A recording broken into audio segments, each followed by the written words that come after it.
Hello everyone, welcome to my UPSC.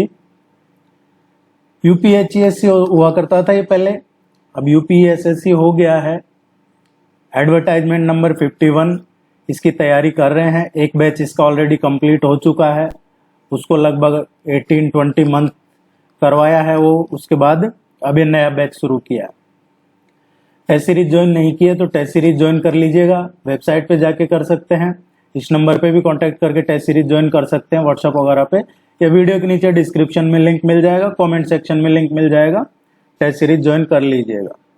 Otherwise फिर बाद में आप हमें बताते हैं कि एग्जाम में 1 महीना बचा है, 20 दिन बचे हैं, तो वो नहीं बताना पड़ेगा। अभी से तैयारी शुरू कर दीजिए आप। इसमें 9 टेस्ट ऑलरेडी कंप्लीट कर चुके हैं हम, 9 टेस्ट। टेस्ट नंबर 10 ये अभी डिस्कस करेंगे।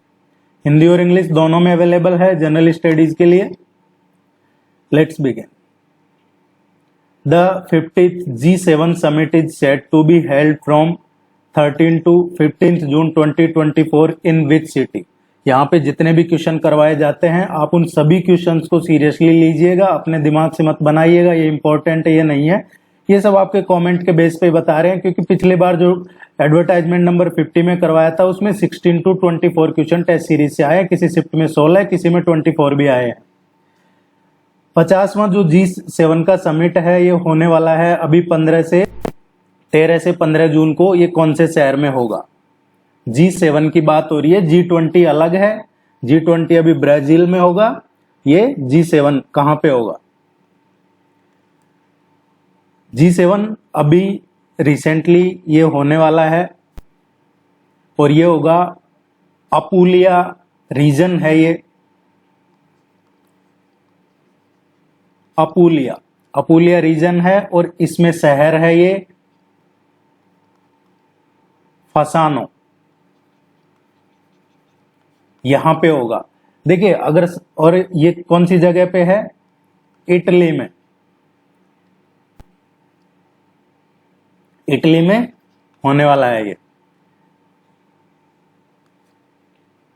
अगर समझने के हिसाब से इसको समझे तो ये रीजन है, जैसे एग्जाम्पल के लिए देखें बुंदेलखंड रीजन हो गया, उस तरीके से एक बड़ा रीजन है।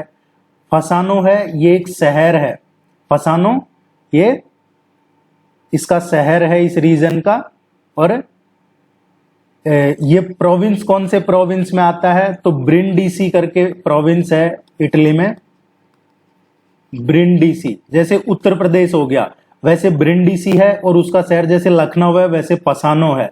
और अपुलिया ये रीजन है इसका, इसमें आता है। और जैसे इंडिया है वैसे इटली है। उम्मीद है ये क्लियर हो गया होगा। 50वां G7 समिट 13 से 15 जून के बीच में इटली में हो रहा है। इटली ऑप्शन में नहीं है तो अपुलिया रीजन है, अपुलिया रीजन ऑप्शन में नहीं है तो फसानो शहर है, और ब्रिंडीसी ये प्रोविंस है। और ये किसने चूज किया है? ये पसंद है जो वहां की प्राइम मिनिस्टर है जियोर्जिया मेलोनी, उसकी पसंद है। Which bloc has recently adopted a roadmap on the regulation of crypto assets? अभी कौन से ब्लॉक ने इनमें से रिसेंटली अडॉप्ट किया है एक रोड मैप? किसके लिए? क्रिप्टो असेट्स जो भी हैं उनके रेगुलेशन को लेके। तो अभी फाइनेंस मिनिस्टर्स और जो सेंट्रल बैंक के गवर्नर हैं उनका G20 समिट जो हुआ था, G20 समिट मोरक्को में हुआ था ये। और मोरक्को में भी कौन सी जगह? मार्कस मोरक्को में जो G20 समिट हुआ था उसमें ये रोड मैप तैयार किया है क्रिप्टो असेट को लेके। ये किसका था? फाइनेंस मिनिस्टर्स और जो सेंट्रल बैंक के गवर्नर है उनकी मीटिंग हुई है G20 की। और ये किस पे बेस्ड है? ये पूरा सिंथेसिस पेपर प्रिपेयर किया है। किसने किया है? IMF ने। इस पे जो पूरा सिंथेसिस पेपर वर्क वगैरह प्रिपेयर किया है IMF ने किया है, और उसके साथ में जो फाइनेंशियल स्टेबिलिटी बोर्ड है उसने किया है। इसका जो करेक्ट आंसर आएगा G20।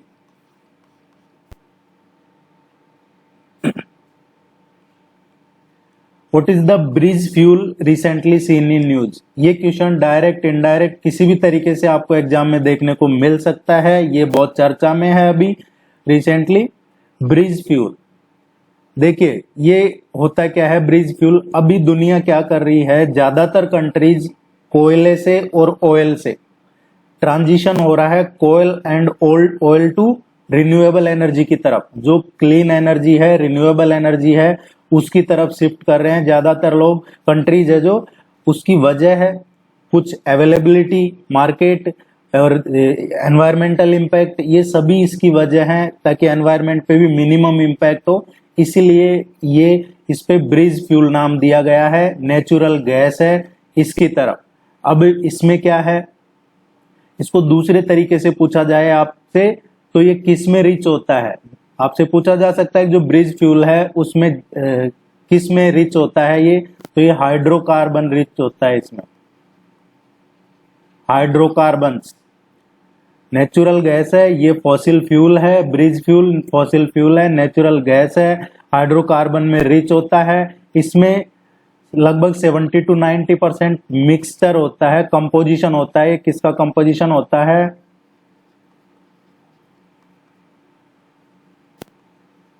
कलरलेस, इन दोनों का कंपोजिशन होता है। 70 to 90% क्या होता है इसमें, CH4। CH4 क्या है, मीथेन है। इसमें हालांकि अदर जो इंग्रेडिएंट्स है, इथेन, C2H6 या प्रोपेन C3H8 वो भी होते हैं, लेकिन CH4 इसमें 70 to 90% होता है। इन दोनों का कॉम्पोजिशन होता है। ये इसलिए बताया कि आपसे किसी भी तरीके से पूछा जा सकता है क्वेश्चन। इसका जो करेक्ट आंसर आएगा bridge fuel, natural gas.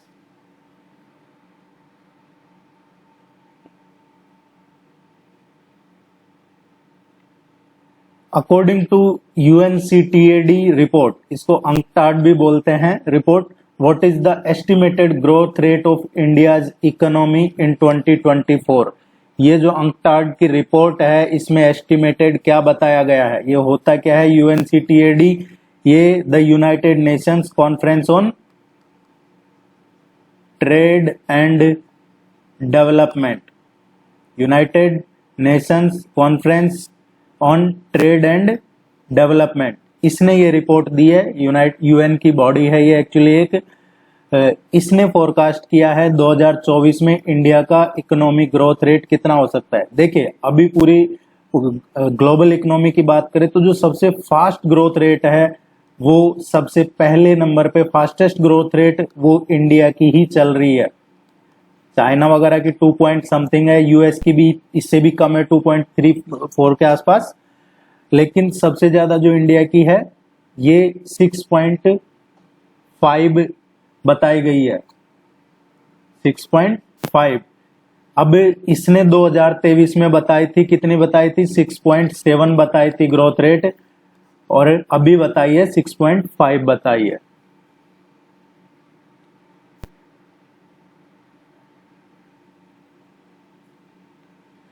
Which among the following was not annexed into the East India Territories via the doctrine of lapse। देखिए एक क्वेश्चन यहां से आता है एग्जाम में,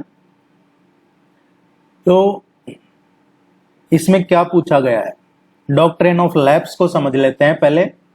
डॉक्ट्रिन ऑफ लैप्स क्या है, व्यपगत का सिद्धांत। कई बार एग्जाम में पूछा जाएगा व्यपगत का सिद्धांत, हड़पने की नीति, हड़प नीति या चूक की नीति। इसमें क्या होता था, ये लागू किया था अंग्रेजों ने कि जिसके कोई वारिस नहीं है वो किसी को अडॉप्ट नहीं कर सकता, गोद नहीं ले सकता किसी अपने रिलेटिव को या किसी को भी। वो कई और तरीके भी थे इसमें, जैसे कुशासन है, लॉ एंड ऑर्डर फेल हो गया, एडमिनिस्ट्रेशन सही नहीं चल रहा, उस बेस पे भी ये हड़प लेते थे। ये अंग्रेजों ने शुरू किया था डॉक्ट्रिन ऑफ लैप्स। अब ये कब शुरू किया गया था, ये 1848 से और 1856 के बीच में रहा है डॉक्ट्रिन ऑफ लैप्स। यहां से क्वेश्चन पूछा जाता है, हमसे पूछा है किसको नहीं किया था, तो पहले हम वो देख लेते हैं कि लॉर्ड डलहौजी ने शुरू किया था। डलहौजी ने राज्य हड़पने की नीति भी कैसे कहते हैं इसको, और वो कई राज्य उसने मिला लिए थे जो उस टाइम पे ईस्ट इंडिया कंपनी थी उनके अधिकार में। सबसे पहला जो मिलाया था ये मिलाया था सतारा। सतारा को मिला लिया था कब? 1848 में। सतारा के राजा थे अयप्पा साहब। उनने अपनी मृत्यु के कुछ समय पहले ईस्ट इंडिया कंपनी की अनुमति के बिना एक दत्तक पुत्र या जो अडॉप्ट कर लिया था, गोद ले लिया था, और लॉर्ड डलहौजी ने इसे फिर बाद में अपने राज्य में मिला लिया। ये पहला था। आपसे पूछा जाए पहला राज्य कौन सा था जो इस नीति के तहत लिया गया, तो पहला राज्य सतारा था। इसके बाद में जैतपुर और संभल, जैतपुर और संभल 1849 में मिलाए गए थे। बघाट मिलाया गया था 1850 में, बघाट को। उदयपुर को 1852 में मिलाया गया था। इसके बाद में झांसी को मिलाया गया था 1853 में। नागपुर को मिलाया था 1854 में, और 1855 में करौली को मिला लिया था, और लास्ट 1856 में अवध को मिला लिया गया था। ये इंपॉर्टेंट चीजें ध्यान में रखनी है। इस क्वेश्चन का पूछा कौन सा नहीं मिलाया था, तो मैसूर को इसके तहत नहीं मिलाया गया था। यहां से किसी भी शिफ्ट में क्वेश्चन जरूर आएगा।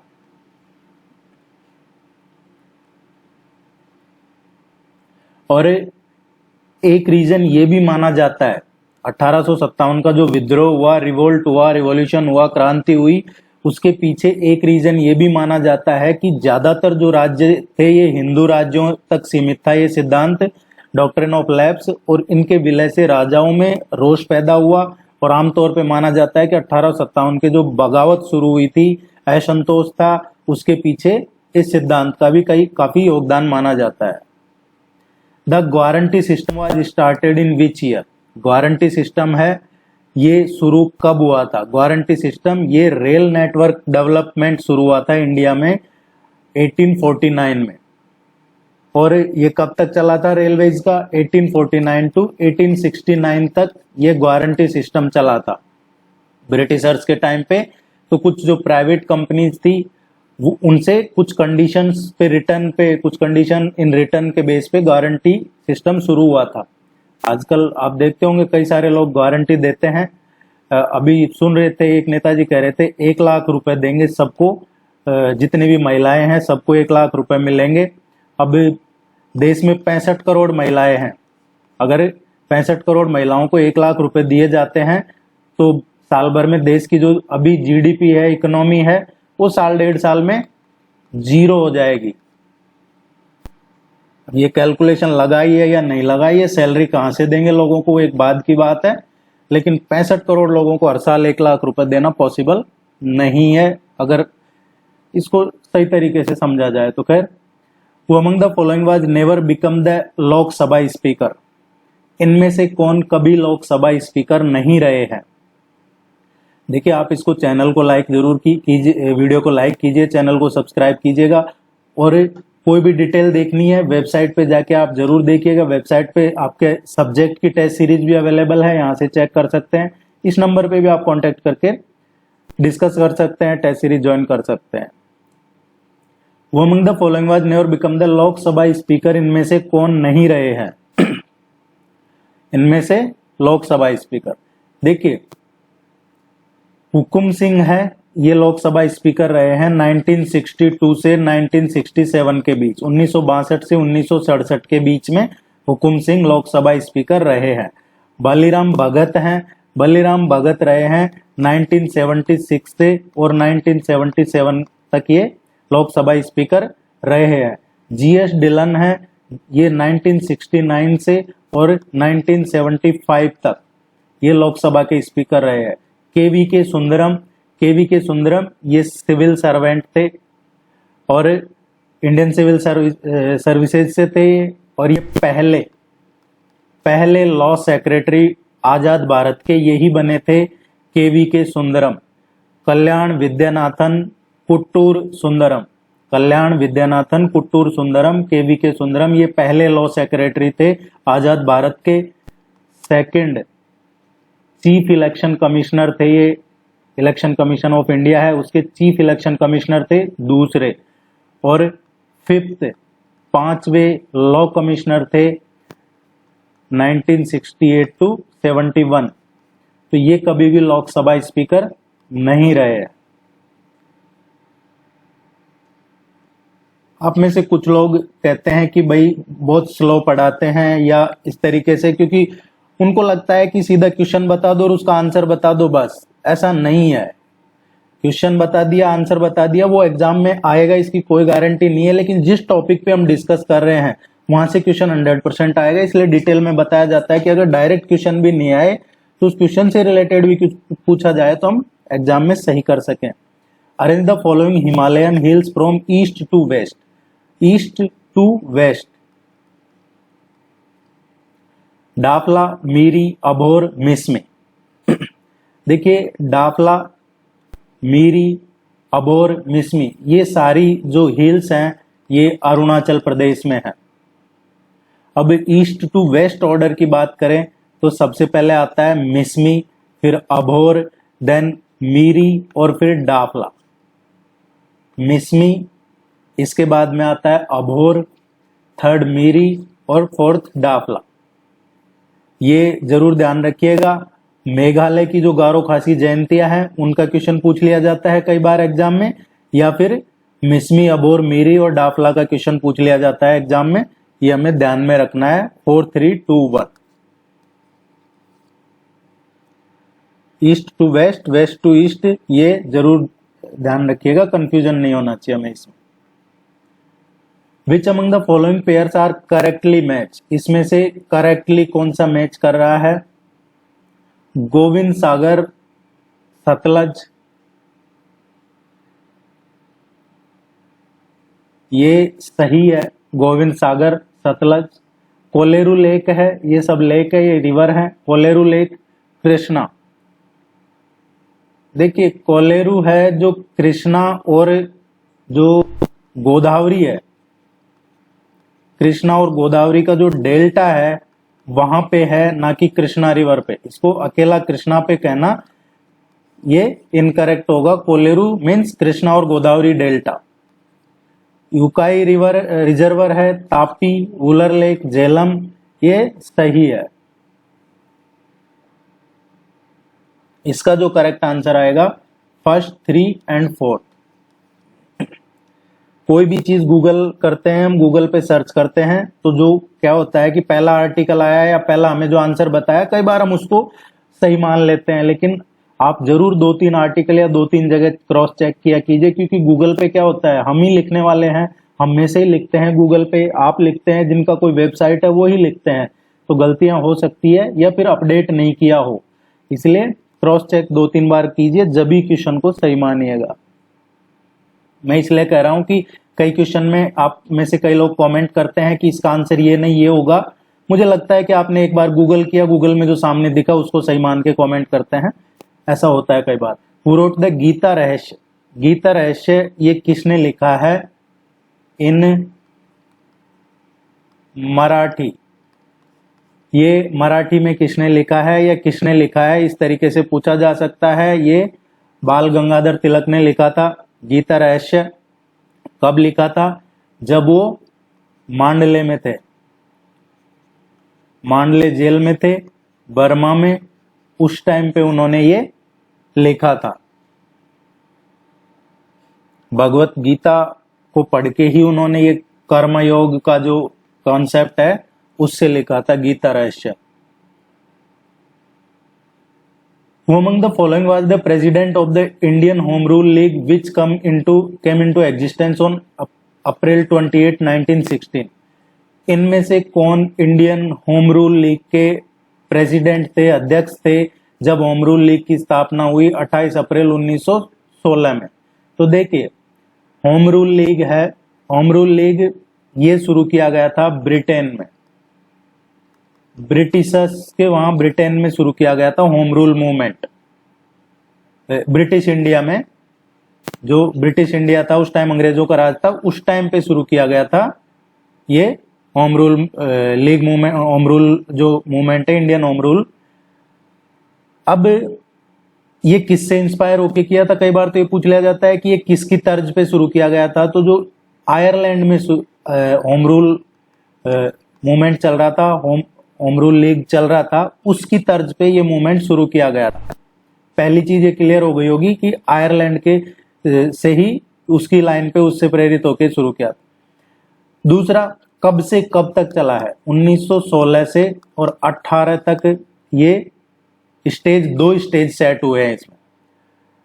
अब इसकी शुरुआत कैसे हुई? 1916 में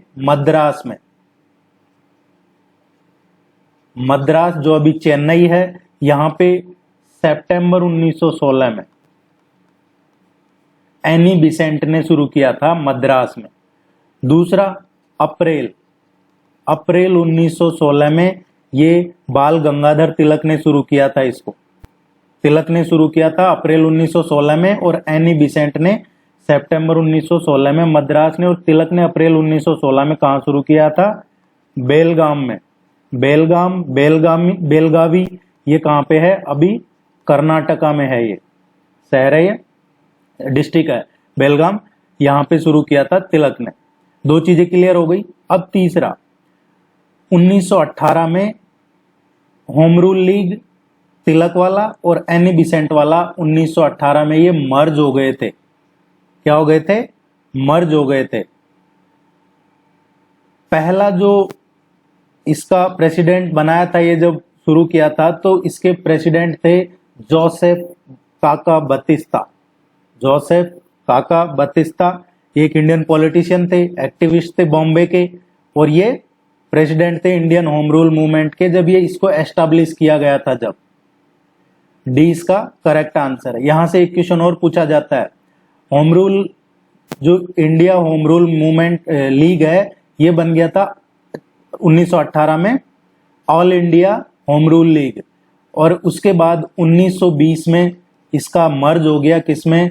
इंडियन नेशनल कांग्रेस में। कांग्रेस में इसका विलय कर लिया गया होम रूल लीग का, और 1920 में जब इसका विलय हुआ, मर्ज हुआ कांग्रेस में, उस टाइम इसके अध्यक्ष कौन थे? तो जब होम रूल लीग का कांग्रेस में मर्ज हुआ था, उस टाइम अध्यक्ष बने थे मोहनदास करमचंद गांधी।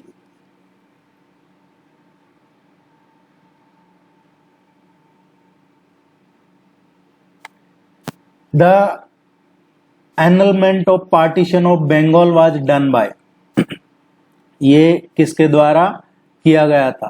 तो देखिए, पार्टीशन किसने किया, फिर उसको रद्द किसने किया?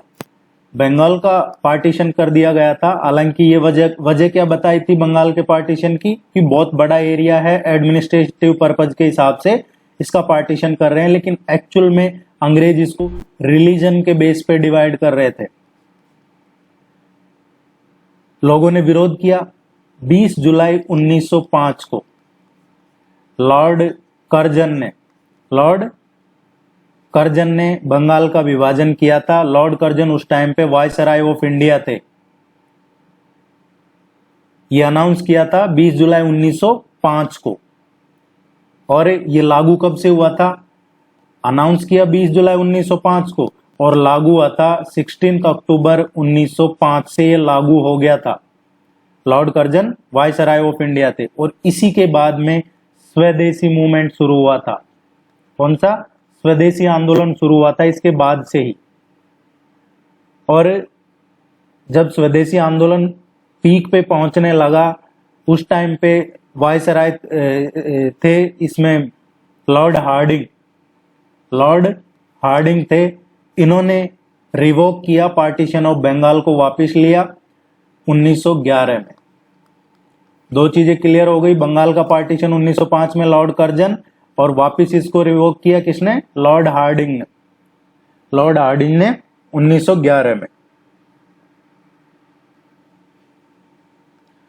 Which are the two major rivers which emerge from the Amarkantak plateau but they flow in different direction? Amarkantak के प्लेट्यू से दो रिवर ओरिजिनेट होती हैं, लेकिन वो अलग डायरेक्शन में फ्लो करती है। वो कौन सी रिवर है? तो देखिए, अमरकंटक के प्लेट्यू से रिवर निकलती है नर्मदा रिवर। अमरकंटक प्लेट्यू से रिवर निकलती है सोन रिवर। अमरकंटक प्लेट्यू से रिवर निकलती है जोहिला रिवर। ये कुछ इंपॉर्टेंट रिवर हैं जो अमरकंटक के प्लेट्यू से निकलती है। अमरकंटक प्लेट्यू कहाँ है? मध्य प्रदेश में है। मध्य प्रदेश में कौन सी जगह है? अनूपपुर डिस्ट्रिक्ट है, वहां पे है ये। सोन रिवर है, ये नर्मदा से जस्ट ईस्टर्न साइड से ओरिजिनेट होती है। नर्मदा के ईस्ट साइड से सोन रिवर ओरिजिनेट होती है। नर्मदा कहाँ से निकलती है? नर्मदा एक छोटा सा रिजर्वर है अमरकंटक प्लेट्यू पे, उसको नर्मदा कुंड कहते हैं, वहां से निकलती है। और जो सोन रिवर है ये नॉर्थ और नॉर्थ वेस्ट में फ्लो करती है, अलग अलग डायरेक्शन में फ्लो करती है।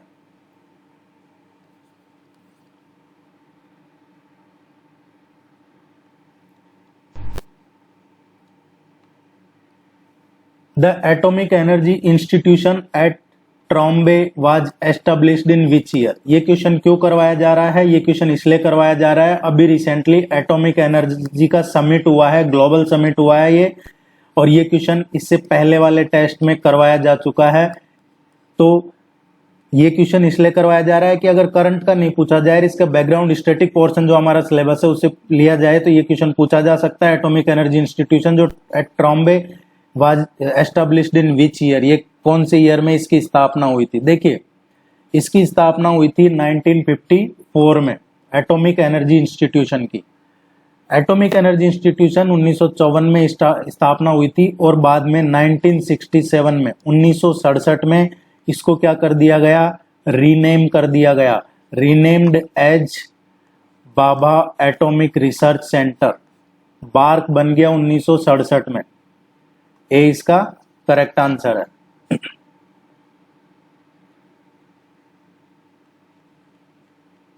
The uniform civil code which has been recommended in the directive principle is to ensure which of the following?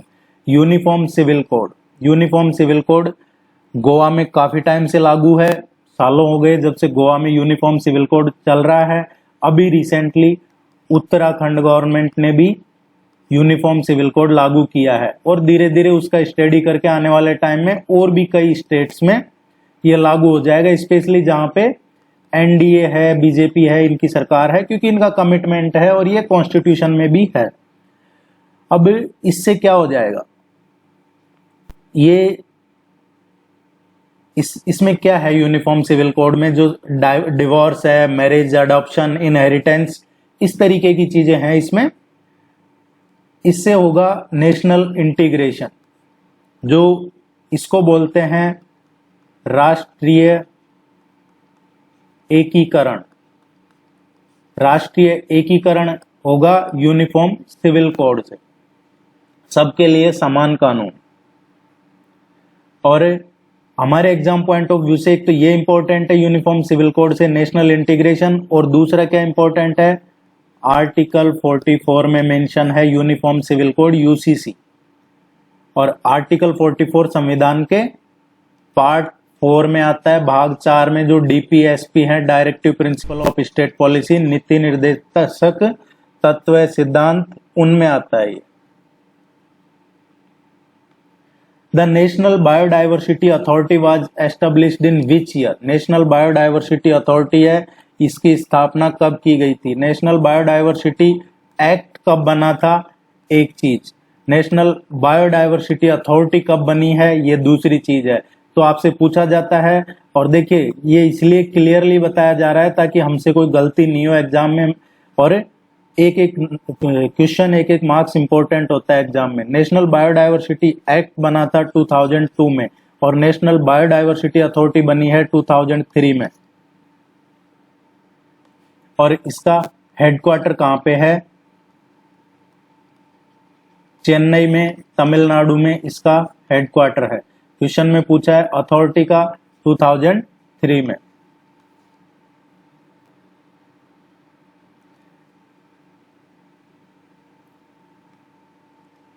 In which of the following articles citizenship rights of people who migrated from Pakistan to India are mentioned? किस article में citizenship rights of people mention है? लोगों के नागरिक अधिकार mention है भारतीय संविधान के किस अनुच्छेद में? किनके लिए? जो माइग्रेट हुए हैं, कहां से? पाकिस्तान से इंडिया। जो लोग पाकिस्तान से इंडिया आए हैं उनके सिटीजनशिप राइट्स संविधान के किस आर्टिकल में मेंशन है? इसमें दो चीजें हैं। ये क्वेश्चन एग्जाम में पूछा जा सकता है। अभी रिसेंटली CAA लागू हुआ है, ये लागू हो गया और कई लोगों को नागरिकता मिल गई है। अब इसमें क्या है, अगर सिटीजनशिप राइट्स पहले से ही हमारे संविधान में है किसी आर्टिकल में, तो CAA लागू करने की जरूरत क्या पड़ी? हमारे कॉन्स्टिट्यूशन के आर्टिकल 6 में, article 6 of Indian constitution, it deals with the rights of citizens of persons who have migrated to India from Pakistan. और इसमें एक जो टाइमलाइन दे रखी है वो दे रखी है 19 जुलाई 1948। इस तारीख से पहले, इस डेट से पहले जो भी लोग देश का बंटवारा हुआ उस टाइम पे पाकिस्तान से इंडिया आ गए हैं, उनको नागरिकता दी जाएगी। कब दी जाएगी? लेकिन दी जरूर जाएगी, ये इसमें लिखा हुआ है।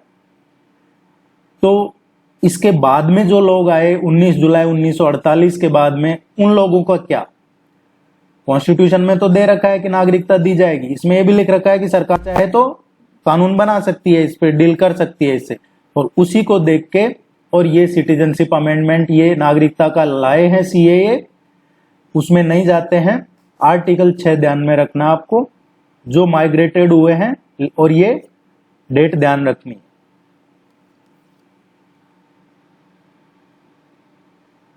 और सिटीजनशिप, ये देखिएगा कौन से आर्टिकल से कौन से आर्टिकल तक सिटीजनशिप है।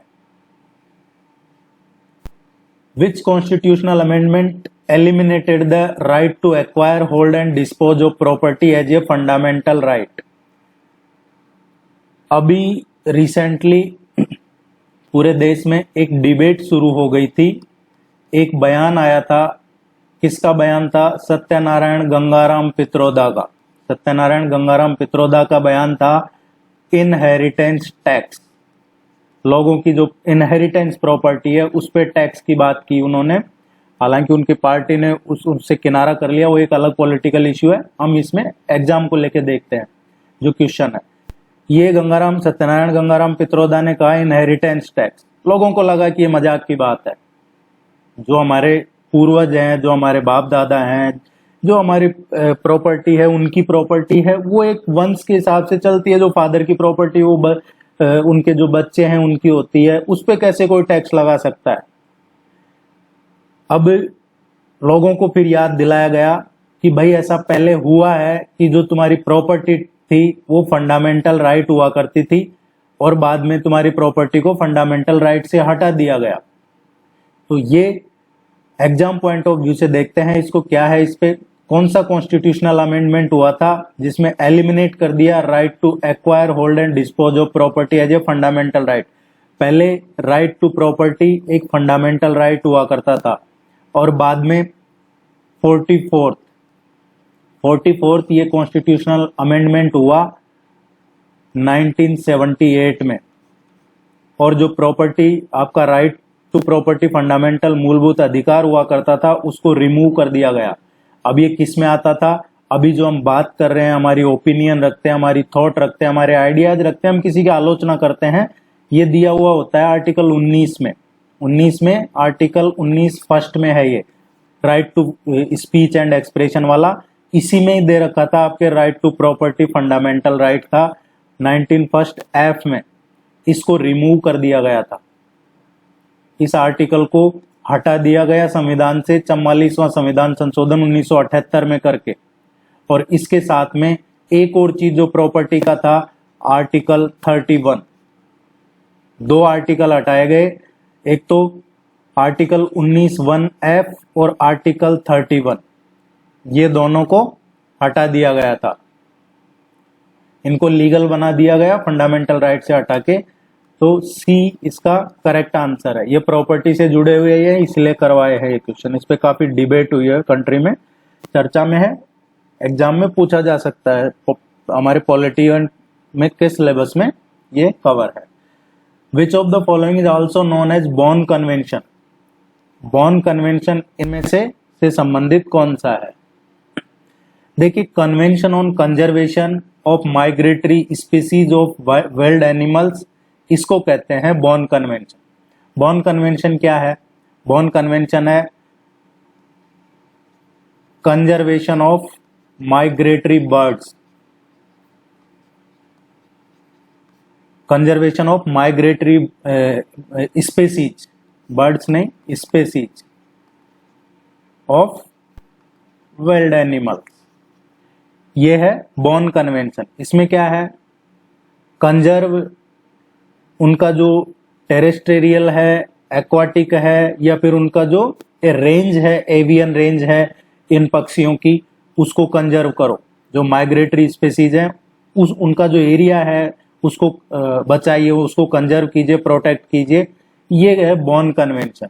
और ये CMS वही है, conservation of migratory species.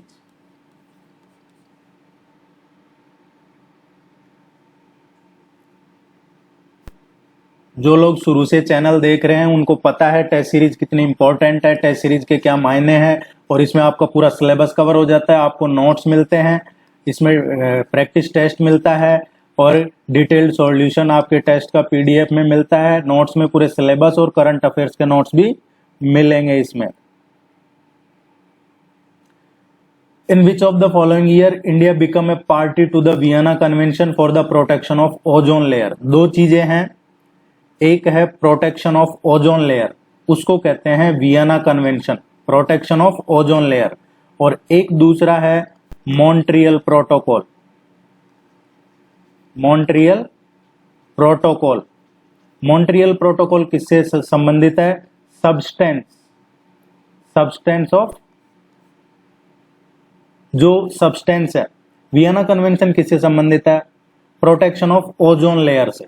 Ozone layer के प्रोटेक्शन के लिए वियना कन्वेंशन हुआ था 1991 में, 19 जून 1991 में ये वियना कन्वेंशन हुआ था। किसके लिए हुआ था? ओजोन लेयर के प्रोटेक्शन के लिए। इसमें इंडिया इसका पार्टी कब बना था? इंडिया पार्टी 19 जून 1991 को इसका पार्टी बना था। 1991 में हुआ था और 19 जून 1991 में इंडिया इसका पार्टी बना था। दूसरा, इंडिया मॉन्ट्रियल प्रोटोकॉल का पार्टी कब बना? मॉन्ट्रियल प्रोटोकॉल का पार्टी बना 17 सितंबर 1992 को इंडिया मॉन्ट्रियल प्रोटोकॉल का पार्टी बना था, और 19 जून 1991 को वियना कन्वेंशन था। दोनों में फर्क क्या है? वियना कन्वेंशन है protection of ozone layer, Montreal protocol क्या है फिर? Substance causing the depletion of ozone layer, जिनकी वजह से ओजोन लेयर का डिप्लेशन हो रहा है, वो कौन से पदार्थ हैं, उनको लेके मॉन्ट्रियल प्रोटोकॉल बनाया गया था। ये दोनों क्लियर हो गए होंगे आपके। दोनों ही ओजोन लेयर से हैं, एक प्रोटेक्शन ऑफ ओजोन लेयर और दूसरा जो सब्सटेंस है, पदार्थ हैं जो जिनकी वजह से डिप्लेशन हो रहा है ओजोन लेयर का। गुरु Ghasidas national park is located in which of the following? गुरु घासीदास जो नेशनल पार्क है इसको संजय नेशनल पार्क भी कहते हैं, संजय नेशनल पार्क भी कहा जाता है इसको, और ये कोरिया डिस्ट्रिक्ट है छत्तीसगढ़ में, कोरिया वहां पे है। और इसका जो नाम है ये रीनेम कर दिया Guru Ghasidas as a part of जो संजय डुबरी टाइगर रिजर्व है नर्मदा वैली में, उसका पार्ट है ये।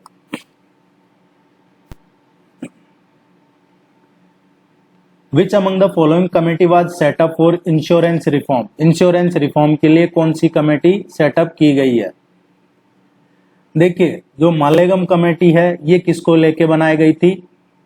माइक्रो फाइनेंस को लेके RBI ने एक कमेटी बनाई थी, वो थी H D Hirji Malegam, H D Hirji Malegam committee बनाई थी RBI ने।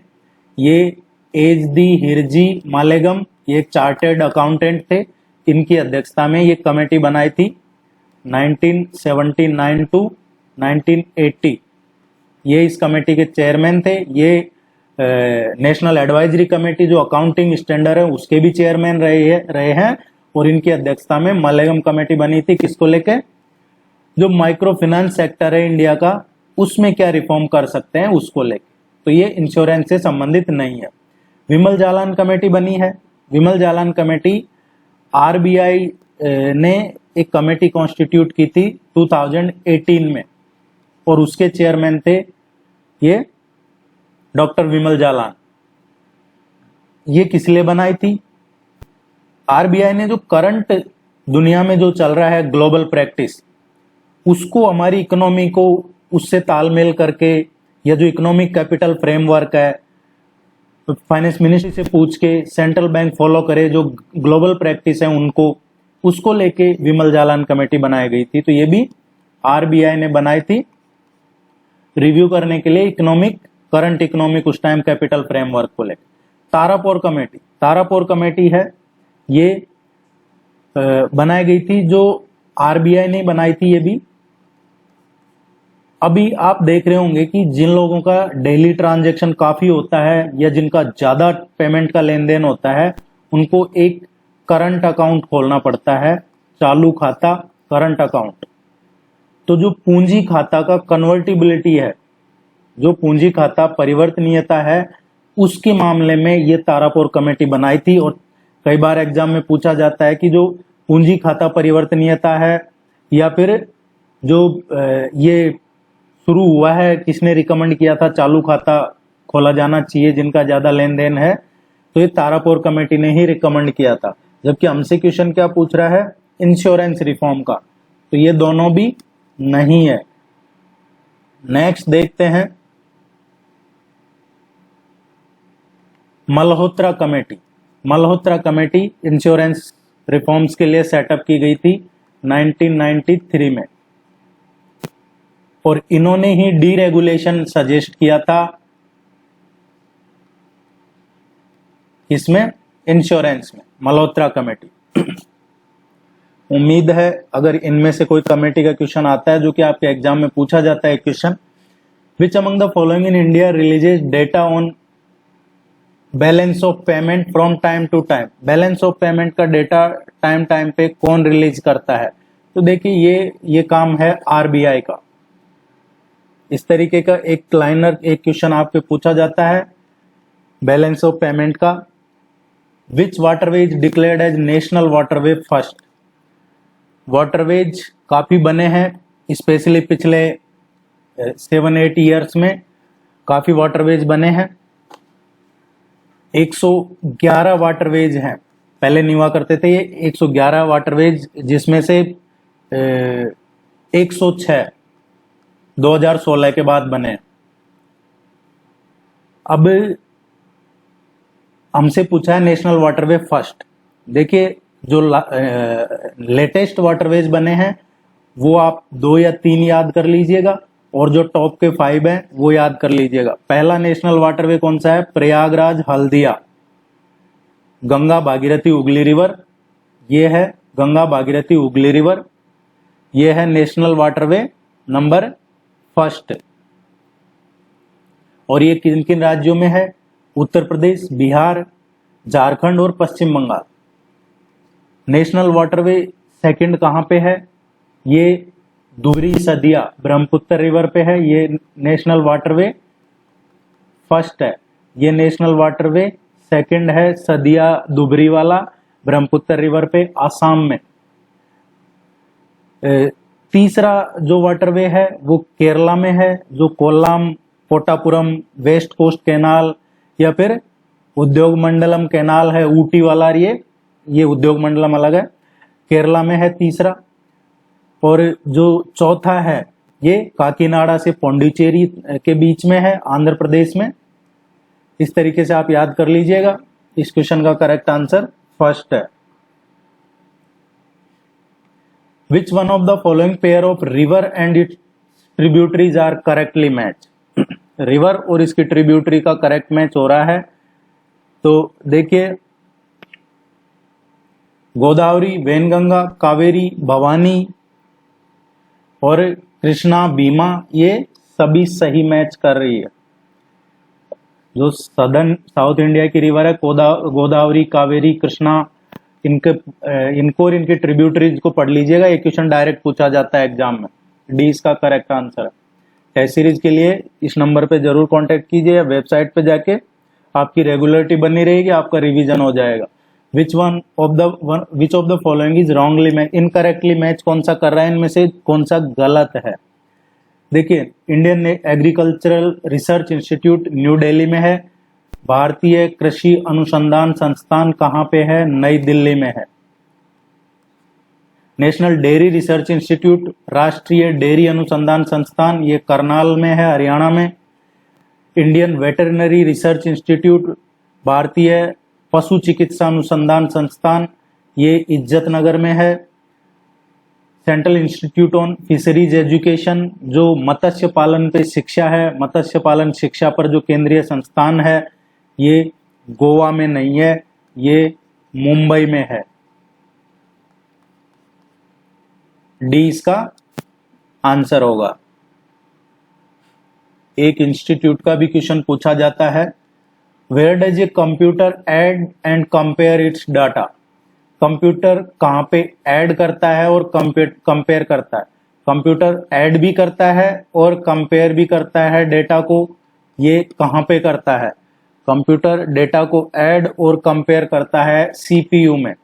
सीपीयू क्या है, ये कंप्यूटर का मेन पार्ट होता है, central processing unit, CPU chip, या फिर इसको मेन प्रोसेसर भी कहते हैं। ये पार्ट होता है कंप्यूटर का और ये परफॉर्म करता है, एग्जीक्यूट करता है, जितने भी इंस्ट्रक्शन है, प्रोग्राम है, सारे परफॉर्म और एग्जीक्यूट सीपीयू में ही होते हैं।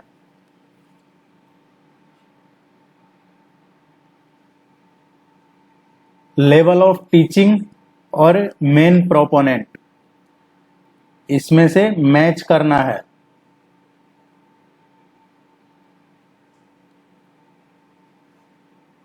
अंडरस्टैंडिंग लेवल है, ये मॉरिसन है। रिफ्लेक्टिव लेवल हंट है, ये ए इसका करेक्ट आंसर होगा। एक लेवल ऑफ टीचिंग का इस तरीके का क्वेश्चन आता है हमारे रिसर्च एप्टीट्यूड वाले पोर्शन में से, टीचिंग वाला। The demand curve will shift forward when, demand curve है ये शिफ्ट हो जाता है फॉरवर्ड। कब हो जाता है, जो कमोडिटी है जब ज्यादा पॉपुलर हो जाती है, द प्राइस ऑफ जो सब्स्टिट्यूट कमोडिटी है वो बढ़ जाती है, जो कॉम्प्लीमेंट्री कमोडिटी है उसकी प्राइस कम हो जाती है। देखिए आप इसको समझिएगा, जो कमोडिटी है, कमोडिटी पॉपुलर हो जाए, या फिर जो प्राइस है सब्स्टिट्यूट कमोडिटी की वो बढ़ जाए, या फिर जो कॉम्प्लीमेंट्री कमोडिटी है उसका प्राइस कम हो जाए, तो जो डिमांड कर्व है ये शिफ्ट हो जाता है फॉरवर्ड। इस क्वेश्चन को दूसरे तरीके से और पूछा जाता है कई बार एग्जाम में कि डिमांड कर्व फॉरवर्ड की जगह दे दिया जाता है आपको राइट शिफ्ट कब हो जाता है। तो इन्हीं कंडीशंस में होता है ये, जब price of complementary goods fall.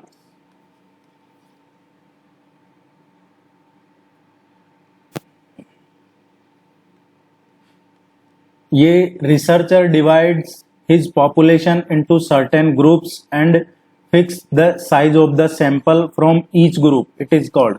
कोई रिसर्चर है ये डिवाइड करता है पॉपुलेशन को, किस में, सर्टेन ग्रुप्स में डिवाइड कर देता है पॉपुलेशन को, और फिर सैंपल साइज फिक्स कर देता है इनकी, ईच ग्रुप की सैंपल साइज, इसकी 1000, इसकी 2000, इसकी 3000 सैंपल साइज, इसलिए फिक्स कर देता है सैंपल साइज। इसको क्या कहा जाता है, इसको, इसका कितना कोटा है ये कहा जाता है।